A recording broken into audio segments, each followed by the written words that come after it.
ఇప్పుడు ఎగ్జాంపుల్ ఒకటి తీసుకున్నాను. ఇప్పుడు జూబ్లీ హిల్స్ లో స్క్వేర్ యార్డ్ ఎంత ఉంది? జూబ్లీ హిల్స్ లో మీకు అసలు స్క్వేర్ ల్యాండ్ దొరకదు. సరే ఉన్న ల్యాండ్ చెప్పండి. అక్కడ ఎంత లేదంటే 3 lakhs 4 lakhs 3 lakhs ఉంది. అవుటర్ రింగ్ రోడ్ దాటిన తర్వాత ఒక 10-15 కిలోమీటర్స్ పరిధిలో అక్కడ ఎంత ఉంది? అక్కడ మీకు 25 to 30 కిలోమీటర్ 30,000 లో 30,000. ఇక్కడ వచ్చేసి 3 lakhs. ఒకవేళ నేనే ఇన్వెస్ట్ చేద్దాం అనుకుంటున్నాను, నేను ఎక్కడ కొంటే నాకు మంచి ఫ్యూచర్ ఉంటుంది. మీకు 30,000 ఎక్కడ ఉందో అక్కడే కొనాలి మీరు, ఎందుకంటే అక్కడ డెవలప్మెంట్స్ ఉన్నాయి. డెవలప్మెంట్స్ తో పాటు తక్కువ ప్రైజెస్ వస్తుంది, ఎక్కువ ల్యాండ్ వస్తుంది. ఎక్కువ ల్యాండ్ కూడా కానీ జూబ్లీ హిల్స్ లో కొంటే 3 లక్షలకి మహాగణంగా పెరగదు, ఒక 10,000-20,000 పెరగదు. ఇంకా నెక్స్ట్ 4-5 years లో ఇలాంటి ప్లేసెస్ ఇంకెప్పుడు పెరగవు, ఎందుకంటే ఆల్రెడీ మనకి చాలా హైలీ అప్రిషియేటెడ్. చాలా మంది అడుగుతున్న ప్రశ్న అదే, కొంచెం కోర్ క్యాపిటల్ కొనాలా? కోర్ క్యాపిటల్ కొంటే ఇంత పెద్దన 60,000-70,000 పెట్టుకొని దానికి ఎప్పుడు ఎంత పెరుగుతుందో చెప్పలేము. అదే కొంచెం దూరం వెళ్ళి కొన్నామంటే సరే మీరు అన్నట్టు హోల్డింగ్ లో పెట్టి ఒక 5 years 6 years ఎన్ని రెట్లు పెరిగింది? 400 times పెరుగుతుంది లక్ష్మణ్ గారు. ఎందుకంటే దిస్ ఇస్ హౌ ఎందుకంటే this is how a city develops. దూరం దగ్గర అవుతుంది. ఎస్, దూరం చాలా దగ్గర అవుతుంది. I will tell you, pre లాంచ్లలో ఇప్పుడంటే ప్రీ లాంచ్లలో జనాలు కొనట్లేదు, కానీ ప్రెస్టీజ్ అపర్ణ లాంటి ఫ్లాట్స్ లో ఒకప్పుడు 4,000, 5,000, 6,000, 7,000 కి కొన్న ఫ్లాట్స్ 2 years లో అది 11,000 కి వెళ్ళిపోతుంది పర్ ఎస్ఎఫ్టీ రేట్. ఎందుకంటే వాళ్ళ ఇన్వెస్ట్మెంట్ మాడ్యూల్ ఇస్ డిఫరెంట్. తక్కువలో కొనుక్కోవటం అక్కడ కొంచెం రిస్క్ ఉంటుంది, కానీ రియల్ ఎస్టేట్ లో రిస్క్ తీసుకోకపోతే మీకు ఆ మార్జిన్స్ కనపడదు, అప్రిసియేషన్ కూడా కనపడదు. సినిమాలో అయితేనేమో కథలు చెప్తారు, అల్లిన కథలు. రియల్ ఎస్టేట్ లో రియల్ కథలు చెప్తారు. ఎగ్జాంపుల్ మురళీమోహన్ గారు కూడా అంటారు, ఇప్పటికీ అదే చెప్తుంటారు. హైటెక్ సిటీలో 7 lakh రూపాయలకి స్క్వేర్ యార్డ్ అమ్మానని చెప్పి అది ఇప్పుడు 2 లక్షలు అంత ఉందని చెప్తున్నారు. ఏది ఆ ప్రాజెక్ట్ మన అయ్యప్ప సొసైటీ రోడ్ అంతా అలానే ఉంది. 1.8 2 lakhs per లో కూడా అమరావతిలో అదే చెప్పుకోవాలి. అంతే సార్. మీకున్న విజన్ ఏంటి మేడం? అంటే సరే ఒక రియల్ ఎస్టేట్ ఎక్స్పర్ట్ గా అమరావతి మీద మీకున్న అవగాహన కావచ్చు, ఫ్యూచర్ అమరావతి 5 years తర్వాత మీకు ఒక విజన్ ఉంటుంది. మీరు చూశారు, హైదరాబాద్ చూశారు, కేరళ చూశారు, ఊటీ చూశారు, మీరు చూడని ప్రాంతం లేదు. అట్లానే ఆంధ్రప్రదేశ్ లో కూడా వర్క్ చేశారు, అది అమరావతి వర్క్ చేశారు. మీరు చెప్తున్నారు it will grow. This is an open challenge. ఎందుకంటే చాలా మంది ఇప్పుడు కూడా చాలా కన్ఫ్యూజన్ స్టేట్ లో ఉన్నారు, ఇది అవుతుందా లేదా అనేది. కానీ ఆ రిస్క్ తీసుకోలేని వాళ్ళు మాత్రం they are going to lose. So ఆ రిస్క్ తీసుకోవాలంటున్నాను నేను. ఎన్ఆర్ఐ కాల్స్ వస్తా ఉంటాయి మీకు, చాలా వరకు మీరు మాట్లాడుతుంటారు, ప్రతి కాల్ ఆన్సర్ చేస్తారు. ఏమడుగుతున్నారు అమరావతి గురించి? వాళ్ళ క్వశ్చన్ కూడా ఇదే. బేసిక్లీ ఎన్ఆర్ఐస్ కి చాలా ఒక ఇంప్రెషన్ ఉంది చంద్రబాబు నాయుడు గురించి. ఎందుకంటే మాక్సిమం ఎన్ఆర్ఐ సాఫ్ట్వేర్ నుంచి వెళ్ళే వాళ్ళే, అందరూ మాక్సిమం హైటెక్ సిటీ లాంటి ప్లేసెస్ లో వర్క్ చేసి వెళ్ళిన వాళ్ళే ఉన్నారు. సో చంద్రబాబు నాయుడు గారి గురించి మంచి ఒక ఇంప్రెషన్ అయితే వాళ్ళకు ఉంది. సో వాళ్ళు ఏమంటారంటే, మేడం ఇప్పుడు హైదరాబాద్ లో ఇంత ప్రైస్ పెట్టి కొనే కంటే కూడా అమరావతిలో ఇప్పుడు కొంచెం తక్కువ ప్రైజెస్ ఉన్నాయి, అక్కడ ఇన్వెస్ట్ చేయడం మేలా లేదంటే హైదరాబాద్ లో ఇన్వెస్ట్ చేయడం మేలా అని. And I give them very open answer that if they are local from Andhra, మీరు ఆంధ్రాలోనే ఇన్వెస్ట్ చేయండి. కానీ నేను అడగపోయినా కానీ కామెంట్స్ గ్రూప్లో అడుగుతారు, అంటే మీరు హైదరాబాద్ ఇన్వెస్ట్ చేయొద్దా అని చెప్తున్నారా? అంటే లేదు, హైదరాబాద్ ఇస్ చాలా హైలీ అప్రిషియేట్ అయిపోయిందండి. ఇంకోటి మార్కెట్ చాలా డౌన్ అయిపోయింది. అది పొలిటికల్ స్టెబిలిటీ ఇన్స్టెబిలిటీ ఉండొచ్చు, లేదు అంటే ఇప్పుడు చాలా మటుకి జనాలు they are losing jobs also. Okay, I don't say it is only political based, కానీ చాలా మందికి జాబ్స్ కూడా పోతున్నాయి. సో అలాంటప్పుడు హైదరాబాద్లో ఇన్వెస్ట్ చేయొద్దని నేను చెప్పను, కానీ I will tell you one more thing, Hyderabad is ప్రైజీ now. Hyderabad affordability కింద లేదు ఇప్పుడు. లాస్ట్ ఇయర్ మర్సీస్ సర్వే అని ఒకటి జరిగింది, దాంట్లో Hyderabad stood 6th place. Okay, ఇండియాలో 6th place ఉండే ఎఫోర్డబిలిటీ కోసం. కానీ ఇప్పుడు తీసుకుంటే ఆ సర్వే మనం ఎక్కడో ఉంటాం, ఎందుకంటే ఎఫోర్డబిలిటీ అనేది చాలా తగ్గిపోయింది. ఇప్పుడు ఒక గేటెడ్ కమ్యూనిటీలో ఫ్లాట్ కొనుక్కోవాలంటే 2 BHK is costing you minimum 2 CR, 1.6, 1.7, 1.8 అవుతుంది. అమ్యూనిటీస్, కార్ పార్కింగ్లు, ఫ్లాట్ ఛార్జెస్, అన్ని యాడ్ చేస్తే. సో ఇంత డబ్బులు ఇక్కడ పెట్టుకొని మళ్ళీ దానికోసం వెయిట్ చేసే కంటే కూడా NRIs money is always gambling money. ఎందుకంటే వాళ్ళకి అక్కడ బ్యాంక్లో వేస్తే ఇంత రేట్ ఆఫ్ ఇంట్రెస్ట్ రాదు, అందుకే వాళ్ళు ఇక్కడ రియల్ ఎస్టేట్లో ఇన్వెస్ట్ చేస్తారు. సో ఆ గ్యాంబ్లింగ్ మనీ, ఆ రిస్క్ తీసుకునే ఫ్యాక్టర్ వాళ్ళు 100% దే ఆర్ రెడీ అంటే they can invest in Andhra side. అది అమరావతి అని అన్నాను నేను, విజయవాడలో చేయొచ్చు, మంగళగిరిలో చేయొచ్చు, అమరావతిలో చేయొచ్చు, వైజాగ్ లో చేయొచ్చు. హైదరాబాద్ నుంచి మాట్లాడు, దిమాకున్న దునియా మొత్తం చూస్తున్నట్టు ఆ రోజు అవుటర్ రింగ్ రోడ్డు వస్తుంది అన్నప్పుడు చాలా మంది దాన్ని అంత సీరియస్ గా తీసుకోలేదు, నమ్మి పెట్టుబడి పెట్టాడు. ఆ రోజు ఎకరం వచ్చేసి 50 లక్షలు, 30 లక్షలు, 20 లక్షలు కూడా చుట్టుపక్కల, అంత మించి లేదండి. మీకు మొత్తం పూర్తిగా తెలుసు. సో ఇప్పుడు అమరావతిలో కూడా అదేగిన అంటే తెలివిగల్లోగిన అవుటర్ రింగ్ రోడ్ చుట్టూ ఇప్పుడు ఎకరం వచ్చేసి 50 లక్షలు 20 లక్షలు 30 లక్షలు కూడా దొరుకుతున్నాయి ఆ చుట్టుపక్కల చట్టం లేదండి అక్కడ అంతా ఇప్పుడు ఆల్మోస్ట్ 70 to 80 90 lakhs 50 లాక్స్ అయితే నేను 50 కొంచెం దూరం వెళ్తే మీకు 50 lakhs లో 50 ఉంది. lakhs. yes so correct. అలాంటి ప్లేసెస్ లో ఎకరాల్లో తీసుకుంటే ఇప్పుడు ఎన్ఆర్ఐలు ఏం ఆలోచిస్తున్నారంటే ఇన్ ఫ్యూచర్ లో ఎప్పటికైనా మనం ఇక్కడికి వస్తాము ఒక ఫామ్ హౌస్ లాగానో లేకుంటే మనకంటూ ఉండాలని చెప్పి కొంతమంది కోరుకుంటున్నారు. ఇప్పుడు అగ్రికల్చర్ మీద మనం దృష్టి పెట్టారు అంతా చాలా. తిరిగి ఇలాంటి ప్లేసెస్ లో ఇన్వెస్ట్ చేస్తారా it is the right decision అండి. ఎందుకంటే ల్యాండ్ ఎక్కువ వస్తుంది over a period of time. ఈ ల్యాండ్ తో పాటు జోన్స్ కూడా మారుతాయి. ఇప్పుడు Correct. అగ్రి ల్యాండ్స్ ఉండొచ్చు, రేపు అది 100% క్యాపిటల్ డెవలప్మెంట్ అయ్యే కొద్దీ మనకి జోన్స్ మార్చుకుంటూ వస్తూ ఉంటుంది. ఎందుకంటే సిటీ ఎక్స్పాండ్ అయితే Expand వస్తూ అవుతుంది. ఉంటుంది. అప్పుడు వాళ్ళు ఊహించినంత డబ్బులు అయితే వస్తుంది. ఎక్కువ టైం కూడా పట్టకపోవచ్చు. ఎక్కువ టైం కూడా పట్టకపోవచ్చు. అదే చెప్తున్నా నేను 10 సంవత్సరాలు ఆ డబ్బులు నాది కాదు అనుకున్నారు అనుకోండి, అది 5 years లో అవ్వచ్చు, 6 years లో అవ్వచ్చు, 7 years. కానీ when you're investing that money, prepare your mind. ఒక 10 సంవత్సరాలకి నేను వదిలేసుకుంటున్నాను. ఎందుకంటే ఇవాళ 50 లక్షలు పెట్టిన వాడికి రేపు 500 కోట్లు కూడా రావచ్చు. We cannot say no. ఎందుకంటే మన ముందే జరిగింది కోకాపేట్, నియోపోలిస్ అంతా. ఒకప్పుడు నథింగ్ అది. ఈ గచ్చిబౌలి ఫైనాన్షియల్ డిస్ట్రిక్ట్ నుంచి అంత ల్యాండ్ ఓనర్స్ లంబాడీ వాళ్ళే ఉండేది. అంటే that belong to separate villages caste. అన్నీ అవే ఉండేవి. వాళ్ళకి డబ్బులు ఎంచడానికి కూడా తెలియదు. అలాంటి ఆ రోజుల్లో. కోట్లు ఆ ఆ రోజుల్లో. రోజుల్లో కోట్లు వచ్చాయి. సో ఇది మనకి తెలుసుంటే మన ముందు ఐ మీన్ ఎక్స్పాండ్ అయ్యే సిటీ ఇది. సో డెఫినెట్లీ దాని మీద యూ క్యాన్. అందుకే ఆ రోజుల్లో ఆ చుట్టుపక్కల కోకాపేట పెద్ద పెద్ద సెలబ్రిటీస్ అందరూ ల్యాండ్స్ కొన్నారు. ఇప్పుడు Yes. అవే ఇప్పుడు జూబ్లీ హిల్స్ లో అంతమంది ల్యాండ్లు కొన్నారు. ఒకప్పుడు అది మొత్తం రాక్స్ అండి. అసలు అక్కడ రోడ్లు కూడా పడతాయని అనుకోలేదు. కానీ అప్పుడు రిస్క్ తీసుకొని కొన్నారా లేదా? అవును. ఇప్పుడు వాళ్ళంతా మిలియనియర్స్. సో సిమిలర్లీ రిస్క్ తీసుకుంటే దేర్ ఇస్ గెయిన్. లేదు నాకు రిస్క్ వద్దు అంటే ఏదో ఒక ఫ్లాట్ కొనుక్కొని అది అప్రిషియేట్ అయ్యేంత వరకు వెయిట్ చేయాలి. 25 సంవత్సరాలు రియల్ ఎస్టేట్ లో అనుభవం ఉంది మీకు. ఏంటి మేడం అమరావతి మీద అంతా కాన్ఫిడెంట్ గా మీరు మళ్ళీ బుద్ధి మరీ చెప్తున్నారు? చంద్రబాబు నాయుడు ఇస్ వన్ అండి. చంద్రబాబు నాయుడు గారి మీద 100% కాన్ఫిడెన్స్ అయితే సార్ ఉంది. చంద్రబాబు నాయుడు గారు ఉన్నారు ఈ 5 years ఇప్పుడు ముఖ్యమంత్రి, తర్వాత ఏం జరిగిందో తెలియదు. అవును. ఇంకా నమ్మకం ఏంటంటే అదే చెప్పాను, ఒకసారి బలమైన ఆ ట్రాక్ మీద పడింది అనుకోండి, if the foundation is strong, foundation strong foundation అయిపోతున్నారు ఈసారి. ఎస్ అది ఆ ఫౌండేషన్ స్ట్రాంగ్ గా పడింది అంటే that will take a moment. అందుకే అమరావతి మళ్ళీ పూర్వం వైపు వస్తుంది అంటే వస్తుంది. ఒక 5 సంవత్సరాలు ఎలా గడిచిపోయిందో చూసింది. 100% వస్తుంది. ఎందుకంటే అన్నిటికీ ఒక టైం ఉంటుంది. ఆ టైంలోనే అది వెలుగుతుంది. So Amaravati time is now. Frankly speaking Andhra వాళ్ళ టైం ఇది. ఇప్పుడు మీరు నోటీస్ చేసుకుంటే హైదరాబాద్ లో ఆంధ్ర ఇన్వెస్ట్మెంట్స్ చాలా తక్కువ. మళ్ళీ ఒకసారి చెప్పండి, మీరు చెప్పింది. This is Andhra. ఇది ఆంధ్ర వాళ్ళ టైం అండి. ఒక మీ expert షేర్ చెప్తున్నారా? Yes as an expert I'm telling you. మీ చుట్టుపక్కల ఉన్న ల్యాండ్స్ కి మంచి వాల్యూస్ వస్తుంది. అమ్ముకోవాలనుకున్న వాళ్ళు హోల్డ్ చేయండి, డబ్బులు ఉన్న వాళ్ళు కొనుక్కోండి. This is the bright future.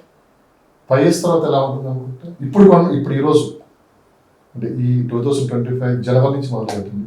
Next 4 years తర్వాత ఎలా ఉంటుంది? డెఫినెట్లీ అప్రిసియేషన్ అయితే ఉంటుందండి. ఆ నమ్మకంతో ఎందుకంటే నేను ఆల్రెడీ విజయవాడ, గుంటూరు ప్లేసెస్ లో నేను వర్క్ చేస్తున్నాను. I have seen the market. అప్పుడు చూశాను, ఇప్పుడు కూడా చూశాను, డౌన్ లో ఉన్నప్పుడు కూడా చూశాను. అక్కడ మరి భూమిని అమ్ముకోలేక ఆత్మహత్య చేసుకున్న వాళ్ళైతే ఎవరు లేరు. సో డెఫినెట్లీ అక్కడ డబ్బులు ఉన్న వాళ్ళు ఇన్వెస్ట్ చేస్తున్నారు. ఆ రిస్క్ లో చాలా ఫలితం కూడా ఉంది. And I bet you this with all my expertise. ఎందుకంటే ఒక ప్రాపర్టీ డెవలప్ అయ్యేది కదా, ఒక సిటీ డెవలప్ అవ్వాలంటే ఇన్ఫ్రాస్ట్రక్చర్ డెవలప్మెంట్ అవ్వాలి. ఆ ఇన్ఫ్రాస్ట్రక్చర్ మీద the new government 100% they are putting their efforts. Final గా లాస్ట్ చాలా మంది క్లైమేట్ ఒకటి నుంచి ఎక్కువ డిస్కషన్ జరిగింది. Basic Hyderabad climate, Bengaluru climate మనం చూస్తున్నాము. అమరావతికి వచ్చాక ఒకటి మనకు కనపడితే క్లైమేట్ ఒకటే కనపడుతుంది, మిగతా అంతా ఒకే ఒకటి. దుబాయ్ లాంటి ప్రాంతం కూడా ఇంత మించి అందులో ఉన్నాయి, చాలా ప్లేసెస్ ఉన్నాయి. కానీ అంత మించి డెవలప్మెంట్ ఇప్పుడు ప్రపంచం మొత్తం దుబాయ్ చూస్తుంది. సో అలాంటి ఇన్వెస్ట్మెంట్స్, అలాంటి ప్లానింగ్స్ అమరావతిలో జరిగే అవకాశం ఉంది. డెఫినెట్లీ అవుతుందండి. ఎందుకంటే అదొక ప్లాన్డ్ సిటీ. అంటే చూసే వాళ్ళకి ఏంటంటే మనం ఇది ఎక్కువ మాట్లాడుతున్నాము, ఎక్కడో ఊహించుకుంటున్నాం అని చెప్పి కొంతమంది నెగిటివ్గా ఆలోచించాలి. కానీ దుబాయ్ కూడా ఆ రోజు మనం అనుకున్నాము. కరెక్ట్. ప్రతి దాంట్లో గుడ్ బ్యాడ్ ఉంటుందండి. మనం ఏ రకంగా తీసుకుంటే ఆ రకంగా ఉంటుంది. ఇప్పుడు చాలా మంది మంచిగా కమెంట్ చేస్తారు, చాలా మంది నెగిటివ్ గా కూడా కమెంట్ చేస్తారు. కానీ ఆ నెగిటివ్ కమెంట్స్ లో అది దోస్ కైండ్ ఆఫ్ పీపుల్, వాళ్ళకి తెలియని వాళ్ళు నెగిటివ్ కమెంట్ చేస్తారు. ఎందుకంటే ఈ న్యూస్ లో ఐ మీన్ స్క్రోలింగ్ లో జరిగేదంతా చూసి they think that it is wrong. కానీ నన్ను అడిగితే నేను ఒక కాన్సెప్ట్ లో బాగా బిలీవ్ చేస్తాను. Touch, feel and see. అంటే నేను ఏదైనా మాట్లాడే ముందు I need to see that, I need to touch that, I need to feel that. నేను ఇప్పుడు ఇంత గట్టిగా అమరావతి గురించి ఎందుకు మాట్లాడుతున్నానంటే నేను దీని ముందు కూడా ఆంధ్ర డెవలప్మెంట్ బాగా చూశాను. So that is why I'm betting. I'm sitting in Hyderabad and I'm betting on Amaravati. ఇప్పుడు ఫ్రాంక్లీ స్పీకింగ్ నాకు కూడా ల్యాండ్స్ ఉన్నాయి ఆంధ్రాలో, కర్నూలులో నాకు చాలా ల్యాండ్స్ ఉన్నాయి. నేను అమ్ముకోకుండా ఎందుకు పెట్టాను అంటే అక్కడ ఇప్పుడు తిరుపతి రోడ్ వేసారు అండ్ రోడ్ వర్క్ కూడా చాలా ఫాస్ట్గా నడుస్తూ ఉంది. So why would I sell my properties? మిమ్మల్ని ఎక్కువ ఎందుకు బిలీవ్ చేస్తుంటే మీరు ఎవరు ప్రమోట్ చేయరు. అలా అని చెప్పి ఏ ప్రాజెక్ట్ నుంచి కూడా మీ ఇంటర్వ్యూలో మాట్లాడరు. వాస్తవాలు ఉన్నైతే ఉన్నట్లే మాట్లాడుతుంటారు. ఎక్కువ మంది ఎన్ఆర్ఎల్ కూడా మిమ్మల్ని ఫాలో అవుతుంటారు. ఇప్పుడు ఈ 2-3 months ఎన్ఆర్ఎల్ చాలా మంది ఇప్పుడు విజిట్ చేస్తుంటారు. ఫెస్టివల్ సీజన్ చాలా మంది ఒక కన్ఫ్యూజన్లో కూడా ఉన్నారు. సో ఏంటి మేడం మీరు ఇచ్చే సలహా ఏంటి? ఒకవేళ వాళ్ళు మిమ్మల్ని కలవాలనుకున్నా కానీ మీతో కాంటాక్ట్ అవ్వాలనుకున్నా కానీ సో దాని మించి ముందు మీరు ఇచ్చే సలహా ఏంటో చెప్పిన తర్వాత మేము వాళ్ళ ఇష్యూస్ బట్టి మేము వాళ్ళని అడ్రస్ చేస్తామండి. డైలీ నాకు 2 to 3 ఎన్ఆర్ఐ కాల్స్ అయితే వస్తుంది, వాట్సాప్ మెసేజెస్ కానీ కాల్స్ కానీ. వాళ్ళ మెయిన్ క్వైరీస్ ఇదే ఉంటుందండి, ఎక్కడ ఇన్వెస్ట్ చేయాలి. కొంతమంది ఇన్వెస్ట్ చేసి అమ్ముకోలేని పరిస్థితి ఉంది ఇప్పుడు హైదరాబాద్లో. కొంతమందికి డబ్బులు అవసరం ఉంటుంది. సో అది అమ్మటానికి ప్రొసీజర్ ఏంటి, మాకు బయర్ దొరుకుతారా? So these kind of queries మాకు రోజు వస్తుంది. అండ్ మీరు అన్నట్టు నాకు ఎన్ఆర్ఐ క్లయింట్స్ చాలా హెవీ. వాళ్ళ ప్రాపర్టీస్ని కూడా మేము ఇక్కడ టేక్ కేర్ చేస్తాం. ఎస్పెషల్లీ మేము అడుగుతున్నారు చాలా మంది, మా కామెంట్స్ కావచ్చు, మా కాల్స్ వస్తున్నాయి ఉన్నాయి. సో ఇప్పుడు ఈ 3 months అంటే మీరు అందుబాటులో ఉండే అవకాశం ఉంది? 100% హైదరాబాద్లో అందుబాటులో ఉన్నానండి. I'm very much in Hyderabad. Might be మధ్యలో కొన్ని రోజులు ఊటీ వెళ్తానేమో, but not long days. 4-5 days కంటే ఎక్కువ ట్రావెల్ చేయట్లేదు. ఇప్పుడు 3 monthsలో నేను హైదరాబాద్లో ఉన్నాను. అండ్ మీరు అన్నట్టు anybody can come and meet me. నా వెబ్సైట్ బ్రౌజ్ చేస్తే వాళ్ళకి నా కాంటాక్ట్ డీటెయిల్స్ అన్నీ దొరుకుతుంది. వాళ్ళకి ఆంధ్రాలో కావాలన్నా we will help them out, హైదరాబాద్లో కావాలన్నా మేము హెల్ప్ చేస్తాము. మేము చాలా సపోర్టివ్గా చేస్తున్నాము. సో మేము ఒక ప్రాజెక్ట్ని ప్రమోట్ చేయటము, ఒక మనిషిని ప్రమోట్ చేయటం కాదు. We're into service industry. మేము సర్వీస్ ఇస్తున్నాం. ఇప్పుడు మీరు అడిగారు ఇంత గట్టిగా ఎలా చెప్తున్నాము అంటే ఎక్కడ ఒక రూపాయి కూడా తీసుకో. కన్సల్టేషన్ అయితే అబ్సల్యూట్లీ చాలా మంది అందరూ ఒకేలా కనిపిస్తారు కానీ దగ్గరకు వచ్చి చూస్తే కానీ తెలియదు. సో నేను కూడా ఎందుకు అడుగుతున్నా అంటే మిమ్మల్ని ఒక 50 times ఇంటర్వ్యూ చేస్తుంటారు.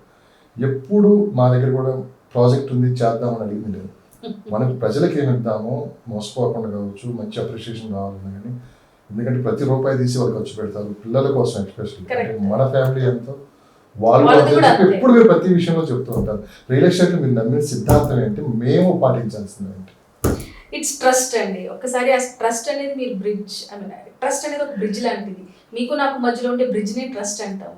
అది బ్రేక్ అవ్వకుండా చూడాలి. ఇప్పుడు డబ్బులు వస్తాయని ఎవరో ఏదో ప్రాజెక్ట్ చెప్పానని నేనేదో ప్రమోట్ చేసి నేను అమ్మి వాళ్ళు ఇబ్బందులో పడితే definitely that is going to give me a lot of pain.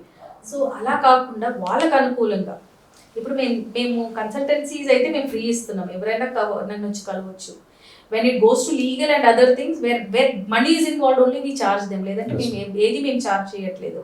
కొన్ని ప్రాపర్టీస్ మేడం అంటే వాళ్ళు ఇక్కడ ఉండరు, మేడం మీరు వెళ్ళి చూసి వస్తారా, మీరు ఓకే అంటే మేము పేమెంట్ చేస్తామని అది కూడా ఫ్రీ సర్వీస్ ఇచ్చేస్తున్నాం.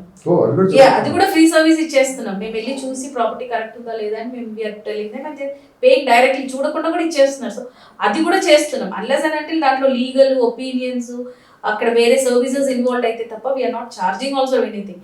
సో ఆ ట్రస్ట్ ఏంటంటే జనాలకు ఉంది. ఇంకోటి ఏంటంటే ఒక్కసారి మీరు నన్ను నమ్మి నా దగ్గర ఒక ప్రాజెక్ట్ కానీ ఎక్కడైనా ఇన్వెస్ట్మెంట్ చేశాక మళ్ళీ ఇంకా మీరు వేరే వాళ్ళ దగ్గరికి వెళ్ళరు. అలాంటి కస్టమర్స్ ఉన్నారు నా దగ్గర. కానీ రియల్ ఎస్టేట్ ఇన్వెస్ట్ చేసే వాళ్ళు చాలా మంది మీకు దగ్గర అవ్వాలనుకుంటున్నారు, మీ సలహాలు పాటించాలనుకుంటున్నారు, మిమ్మల్ని అప్రోచ్ అవ్వాలనుకుంటున్నారు. రకరకాల ప్లాట్ఫామ్స్ మారిపోతున్నాయి. ఇప్పుడు డిజిటల్ అయిపోయింది, కార్పొరేట్ రియల్ ఎస్టేట్ అయిపోయింది. మేడం మీరు ఆయన కొత్తగా ఎక్స్పాండ్ చేసే అవకాశం ఏమైనా ఫ్యూచర్? అంటే మీరు బిజినెస్ అనేది మీకు చేసే బిజినెస్ మీకు చేస్తారు, సర్వీస్ అనేది లాస్ట్ నేను 3-4 years నుంచి మేము చూస్తున్నాను. సో ఎక్కడైతే ప్రాబ్లమ్స్ ఫేస్ చేస్తున్నారో ఖచ్చితంగా వాళ్ళకి మంచి సలహా ఇవ్వడానికి మేము ముందుకు వస్తున్నారు. మనం ఎన్ని చెప్పినా మోసపోయేది ఎలా మోసపోతూనే ఉన్నారు.